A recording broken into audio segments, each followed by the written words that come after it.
positive charge, or I can have bigger negative charge. So there's two conflicting things. So there's a point where they might balance out. In fact, there is a point where they will balance out. Always. There's never a case you can give me where the charges are not equal, where there won't be some place where it goes to 0. All right. Now, with that in mind, then, I've got field, field, field, field. So in this case, if I put a positive charge, which way does it go? The question is right or left? As far as I'm right here. you're at there, to the right. Does everybody see that? Because the field is pointing to the right. Oh. If I put a positive charge there, it follows the field. What way is the positive charge going here? The left, because the field is going to the left. What way does the positive charge go here? To the right, because the field is to the right. What happens here? It goes to the left because the field is to the left. Can we do that over? Yes. All right, so once I've figured out what my field directions are, I can tell you the direction any charge we put there will move, because if it's positive, it goes the way the field points, to the right. It goes the way the field points, to the left. Field points, to the right. Field points, to the left. If I do a negative charge, what happens? Left, because it goes against the field. Negative goes against the field. So the field's to the right, so the negative charge goes to the left. The field's to the left, which way does the negative go? To the right. The field's to the right, which way does the negative go? To the left. Field's to the left, which way does the negative go? To the right. All right, so what happens is once you establish what the field is, positives do what the field says, negatives do the opposite. How do we know how close or how far it needs to be to change the electric? Oh, you mean where this goes in? Yeah. Bingo, that's what that was about. Okay. We just have to solve for it. It's going to be different for every pair of charges. Okay. But it's that same approach. Whatever charges you have, you just set the quadratic equation and then take square roots to get rid of them.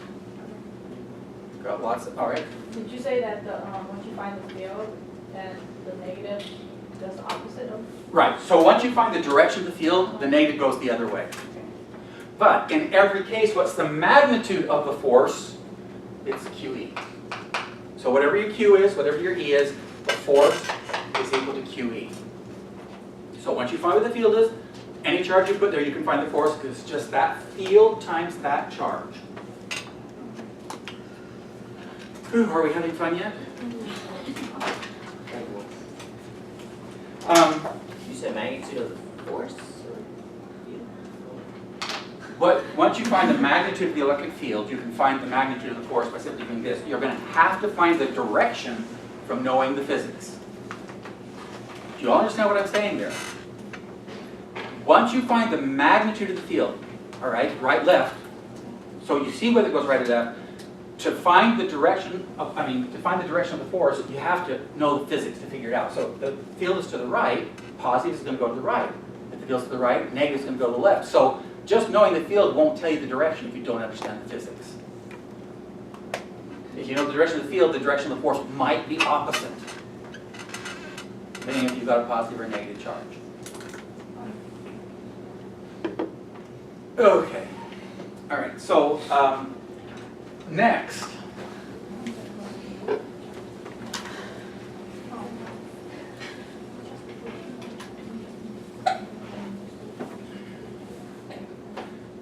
we talked about potential energy.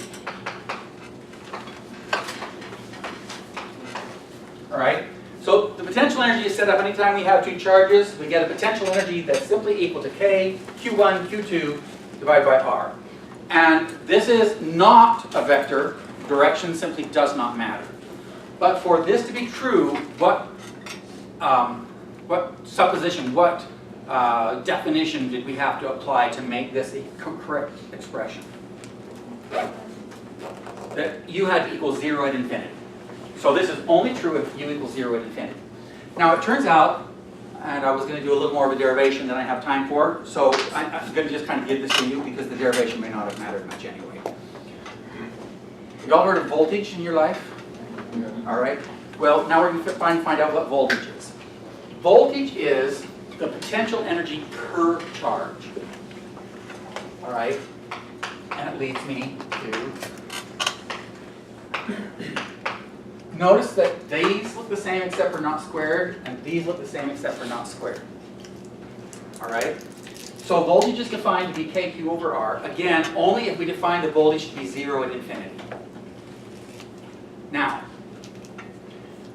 here's where it gets a little tricky, is that voltage can be positive or negative, referenced to whether or not you go with or against fields. So V increases along field lines and decreases against field lines.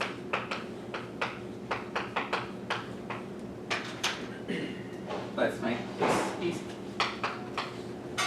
Well, can you tell me about the electric field for a positive charge sitting right here? It points away everywhere, right? So if I go from point A to point B, what can you tell me, what happens to the change in the potential or the voltage? It decreases because I go along the field line. Is that going to be a decrease or an increase? All right, I didn't hear the in part. All right, so because I go along the field line, it's going to increase the voltage? Yes. All right.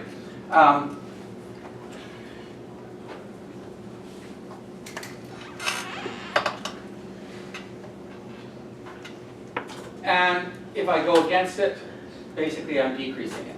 So, yeah. If we're moving away from A to B, would it be decreasing? Yeah, I think I misspoke. I've got to think just a second. Let me think that through because my gut level was to say something else. So it's like field. Yeah, it's got to be the opposite. I have to have those backwards. Sorry.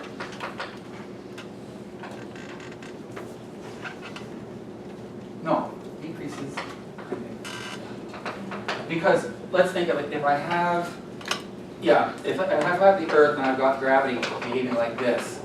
If I go against it, I'm storing more energy, right? And if this is the energy per charge that we're storing, it's got to go the opposite of what I said. Right, so, but here's the thing. V is completely arbitrary. When we talk about voltage, you have to understand that voltage really doesn't exist. All that exists are voltage differences. If this entire room was 1 million volts, we'd be fine. As long as we didn't leave the room.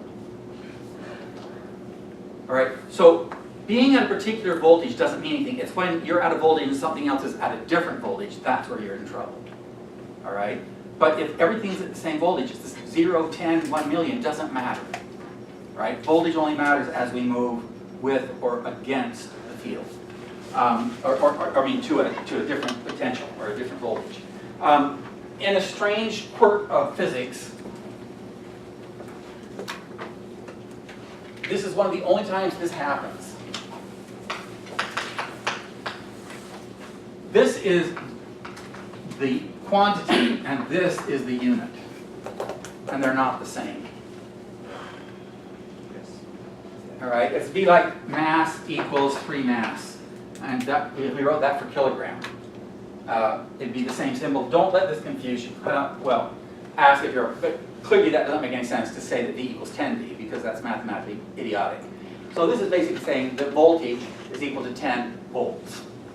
All right, and when we say that, it's always considered to be a change in voltage. So this is frequently done, and I will probably try to do it often when we're doing things.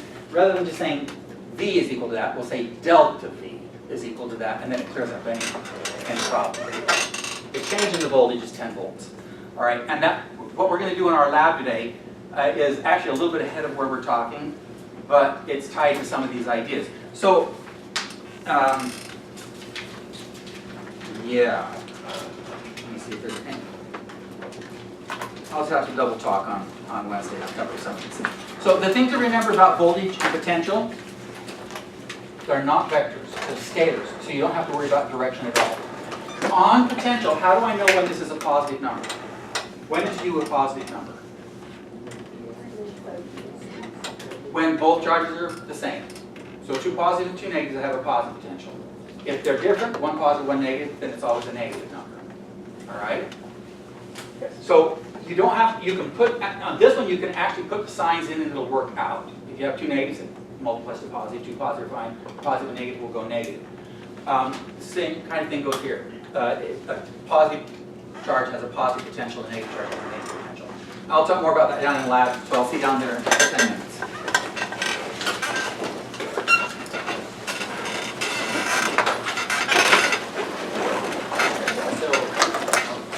line that you're looking at. Uh-huh.